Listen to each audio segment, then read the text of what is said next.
Hey everybody, today I'm going to be showing you how to make a platformer controller in Unity 2D with the new input system. Now then, let's get right into it. So the first step is to create a new project.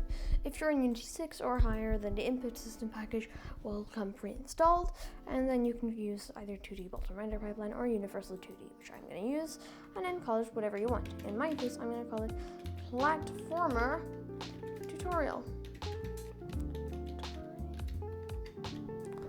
After that is done, I can quickly just create the project and then wait for it to compile it. Now I'm going to teach you what to do if you're not using Unity 6. So what you should do is you can go into the package manager, go to Unity registry, and then type in input system. And then here there will be an install button and you can simply install it. So anyways, after you've done that, the first step is to quickly create just some folders. In my case, I'm just going to create rendering for these two. And it's just importing some stuff. So I'm not going to complain. And then just do that and then create a new folder, which you can call input, and drag your input system in there. Here, what you're going to want to do first is you're going to want to generate a C# class right here by selecting on it and taking apply. So as you can see, it created my class. It might be a bit, if you want you can rename it to anything, but just make sure that you've renamed it before you've created a class. In my opinion, it's completely fine. So basically what I'm going to do first is I'm just going to create a square, which is going to be my bottom. So the bottom my platform. So I'm just going to call this platform, add a box collider, quickly box collider 2D, and then drag it and make it big, and this is going to be the ground. And then next I'm going to create another square, which will be our player. So I'm just going to name this player, and again applying a box collider to it. In my case, I like rigid body physics. If you want, you can make your own one, but that would take a while. Anyways, what you're going to want to do is set this collision description to continuous and interpolate to interpolate, and just keep it as is. You can obviously edit it by selecting this and then just dragging out the handles, but in my case, I don't particularly want to. The rigid body will give it physics, so I'm going to just grab the scale so it's a tad higher. Personally, I found that 4.5 is quite nice. And then next what I'm going to do is I'm going to create a folder. Whoops. Let me just do this. Create a folder, call it script. Whoops.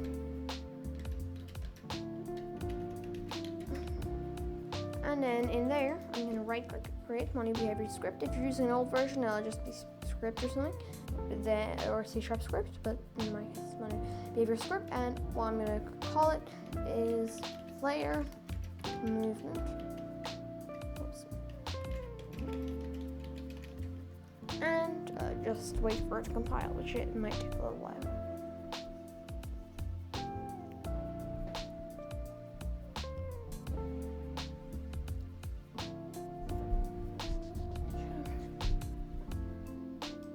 Next, simply open it, right click open, and if you're downloaded VS Code, then it should open in VS Code. Anyways, in here I'm just going to do install first, and what I'm going to do is I'm going to have to reference a player input, which we can actually add the player input to in our Unity project to our player. Just add a component, player input. As you can see, it installs this and it automatically wires itself. I guess wires itself is a wrong word, but anyways, it goes towards this. And now what we can do is we can just again take the player script and scripts, the player movement script, sorry, and just drag it. Next, we can edit it.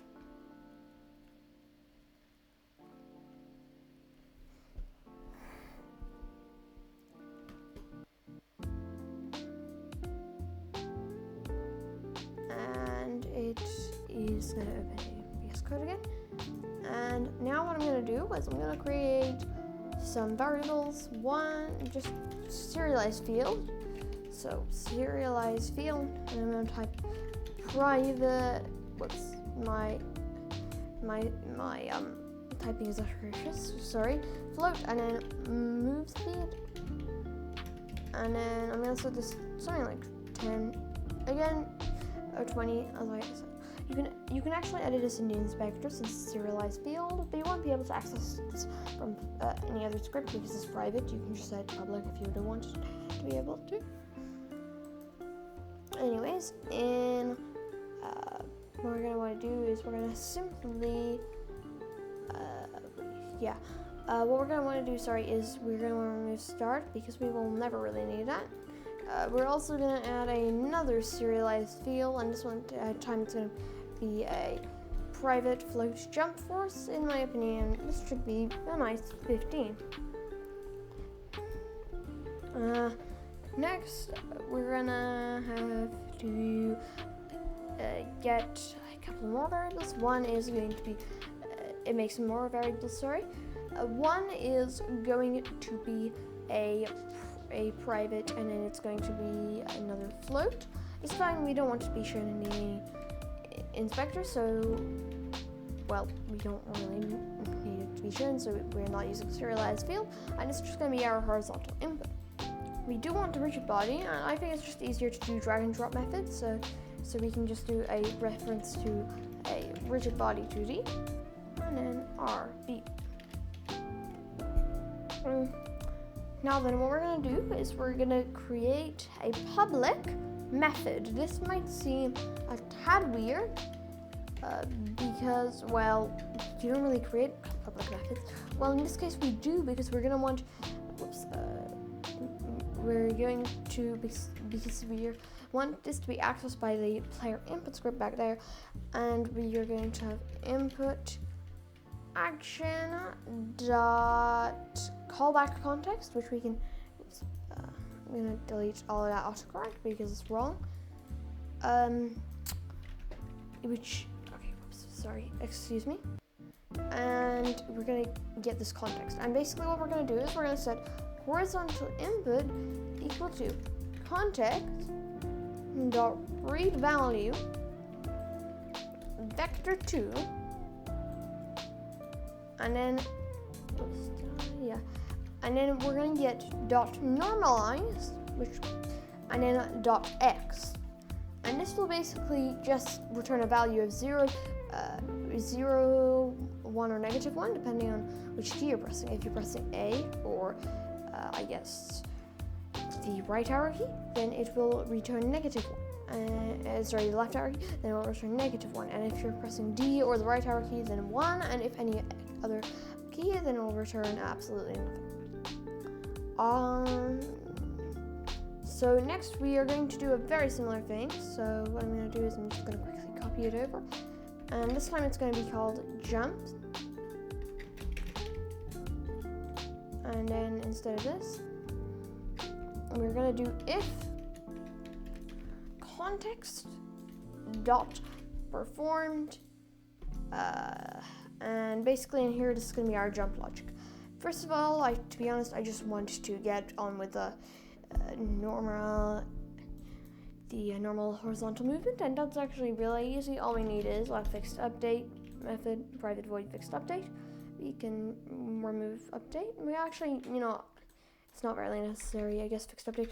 Either one works. Personally, I prefer fixed update. It's just a little bit better, but I'm going to use update for this example. So all we're going to need to do is we're going to set RB, the linear velocity x. This is actually only for Unity 6. I'll show you what you do if you're not in Unity 6, if you're in a lower version. And then we're going to set this equal to horizontal input multiplied by move speed. Move speed. And this will basically set the linear velocity to either a -20 or a 0 or a +20, because depending on the horizontal input. And if I promise that I do do a small part if you're not in Unity 6. What you're going to do is rb.velocity. As you can see, it's telling me this is obsolete, but let's just do it. rb.velocity and is equal to a new vector 2. You could do and then you're going to want to do is you're going to do this, but in this place you'll just copy this horizontal input times move speed. Chances are, if you downloaded the latest Unity version, though, you're not on anything lower than 86. And this should work.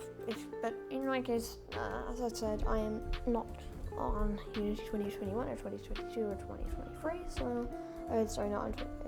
Anyways, I'm using Unity 6, so I'm gonna do this. And this is literally all our horizontal movement. But personally, I prefer it if we just get this all of this done. So all I'm gonna do is I'm gonna do rb.linear velocity y is equal to job force, and that is it. But personally, I like it so that you can hold it for longer to get a higher jump, but for lower, if you just cap it, then you won't have a very high jump, which is really easy. So first of all, we're going to check rb.linear velocity y. Again, you can just change this like what we did earlier. If you're not on Unity 6, I'll show you that in a moment. Is greater than 0. This means that you are going up and not down. Then what we can do is I forgot. And those two context, as it's saying, as my autocorrect is saying, context.cancel. If that is true, that means that you released it while you were going up. Then rb.linear velocity y times equals 0.5. This means that the velocity is multiplied by 0.5, making the velocity a lot less if you've released it while you're going up. And again, very, very straightforward code. So next, what I'm going to do is I'm going to show you what happens if you are not on Unity 6. Sorry, I forgot that. If rb.velocity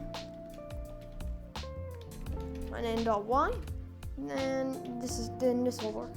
Basically, no, not linear velocity, but sorry. If you just type this, then this will work instead. And then you can just do rb.velocity is .velocity is equal to a new vector 2 rb.velocity.x rb.velocity.y multiplied by 0.5. And that's what you do if you're not on Unity 6. However, if you are on Unity 6, then you will do this.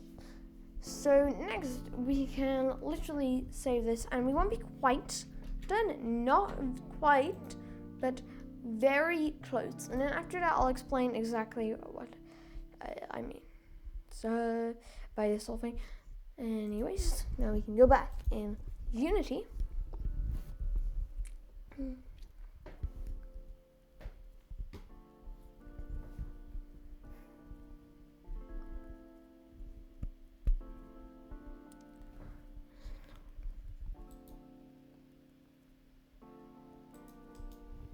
Now, the next step is that we're going to create a folder called materials. So the reason why we're doing this is so that in here we're going to create a 2D physics material 2D, which we're going to call no friction. Because if we have this, then there will be a tiny bit of friction on walls, and it's just not very convenient. So what we need to do is set this to 0, and I just realized I was an idiot. We're nowhere near done. Sorry. There is one reason I'm going to explain in a moment, and the reason is because we're not checking if we're on the ground when we're jumping. And the way that we're going to do this is very simple. What we're going to do is we're going to add a edge collider, edge collider. And basically, this is just going to detect if the player, if this hits something. So that what we can do is we can quickly set the offset to -0.7 or 6. 6 seems nice, so I'll just do this. Drag this up, and then in our player movement script, we may as well just reference rigid body. And then in here, we can quickly edit the script again, and it will open it up again. And simply what we're going to do is private, and then void, and then on trigger,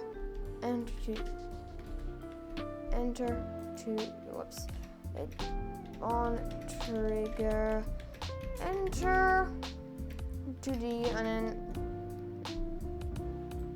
sorry, my autocorrect is really bad. On trigger, enter 2D. Oh, god darn it. Sorry. And if collision, what am I talking about? Simply what we're gonna do is we're gonna have a new boolean, which can only be true or false, just as a reminder. And then we're gonna have a private, sorry, I'm really bad at spelling, private, and then bool, and then is grounded. And then here we are going to set is grounded equal to true. And we're going to copy this for on collision exit 2D, and we're going to do the exact reverse. On collision exit, and is grounded is equal to false here. So, and then here instead we're going to also check and is grounded, and this means that if we press the jump key and we are grounded, then this will happen. And now I'm going to explain how this new input system actually works.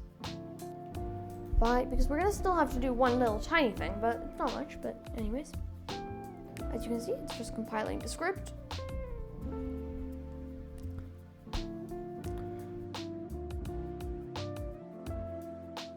Oh, there. Invoke Unity event. Yeah.